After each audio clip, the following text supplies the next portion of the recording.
Disclaimer: the only character featured on this channel that I own is Breezy. All other characters do not belong to me. All copyright and rights go to the original owner. I do not claim to own these other characters. Hello everyone, welcome back to the channel. I am Alec, and I'm sorry I was gone for so long. Things have been hectic in my life, so I just haven't been able to record. But I'm back now, and I'm going to record this video. I don't know how many more videos I will record, but for now, I am back. And today we're going to be talking about everyone's favorite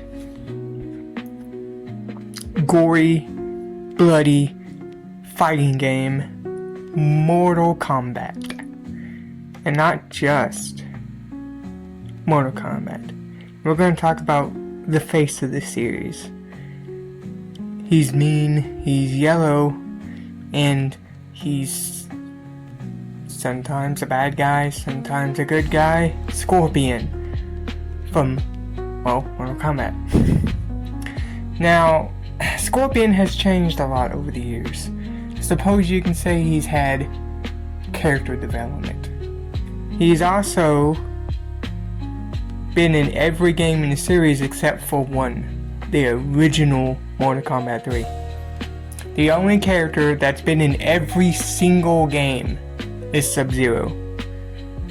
Scorpion was not in the original Mortal Kombat 3. He was added in future re-releases of Mortal Kombat 3, like Mortal Kombat 3 Ultimate and Mortal Kombat 3 Trilogy. But the original arcade did not have Scorpion.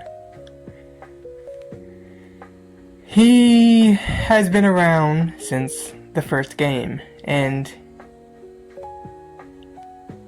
basically, he is a specter, which is a ghost, pretty much.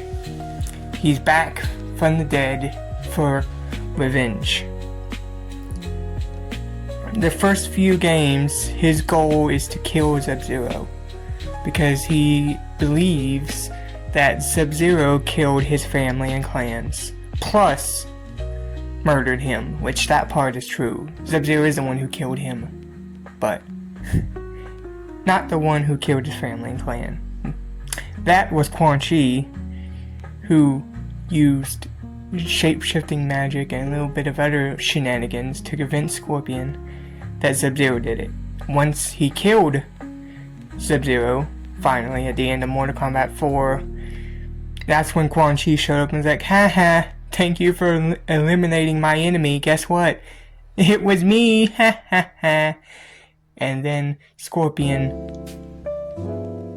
sent him to hell and spent who knows how long chasing him, trying to kill him. Which then leads to the events of Deadly Alliance, where Scorpion's first time being neutral. He's no longer a bad guy. He just wants revenge. He just wants to kill Quan Chi, get his revenge, and move on.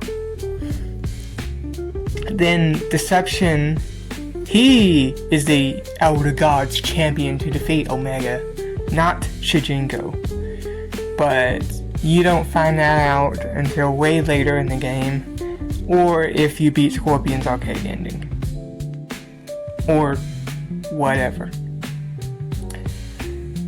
And yeah, he was pretty good in Deception. We don't know exactly if he is considered a hero or neutral or whatever, but he was good. Then Armageddon came out. Armageddon is every single fighter that's ever been in a Mortal Kombat game in one game. Which means, of course, he's there. but his doesn't really have story relevance. He technically already got his revenge, and his ending for when he beat arcade mode is just him getting reunited with his family and clan, and then Quan Chi shows up and fucking kidnaps his son. And he begins yet again hunting Quan Chi to get back his son. Or daughter, I don't know, I don't remember which one. I'm sorry I've cursed twice in this video. I'm not gonna edit them out either, because I just don't feel like that. Then we move on to Mortal Kombat vs. DC Universe. Yes, Scorpion is in that game, and yes, technically he is important to the story. He kinda has a rivalry with Batman, of all people. I don't know why, but he does. Then, that was the last game, technically, if you want to count that, made by Midway, and technically the main game in that timeline. Then, Mortal Kombat 9 came out, which introduced the second timeline. That game, he's also mostly important to the story. First, he's the one who killed Bi-Han and turned him into new Sabot. And he fights Kuai Yang in the Coliseum and loses. And then he fights Raiden in Hell and loses. Excuse me.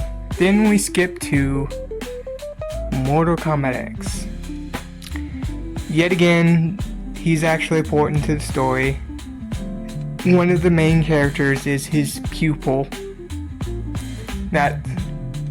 And he's helping fight Shinnok and Quan Chi in the background. And he, in this timeline, finally gets his revenge and kills Quan Chi. Then we move to Mortal Kombat 11, where yet again, he's actually helping to bring down Kronika. And there's two Scorpions in MK11, because the whole gimmick is time travel in and two different timelines confusing. So there's past Scorpion and current Scorpion, and current Scorpion ends up dying, but past Scorpion promises to continue what he was doing. So, different Scorpion, but still good Scorpion, and still helps in the end. And that leads to Mortal Kombat 1, which is not the Scorpion we've been playing as this entire series. All the way up until now, we've been playing as Hanzo, who is, well, a different ninja. But in MK1, it's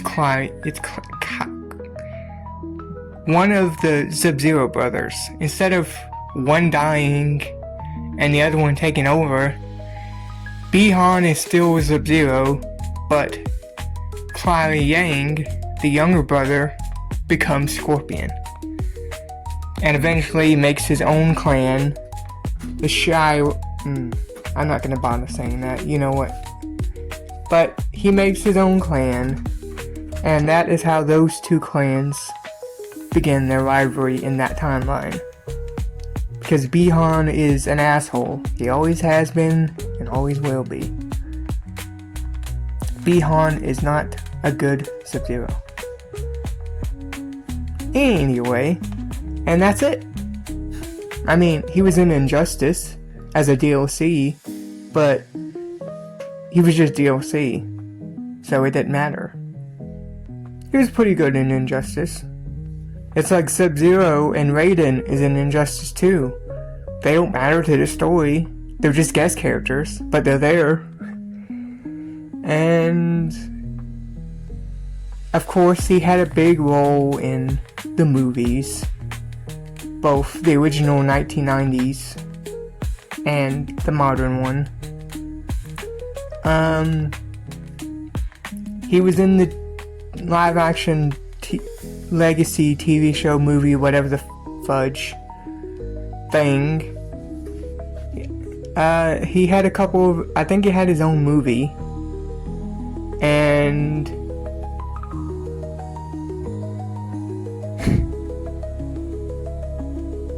he's in the, I'm pretty sure he's in the old as fuck Mortal Kombat cartoon from the 80s or 90s.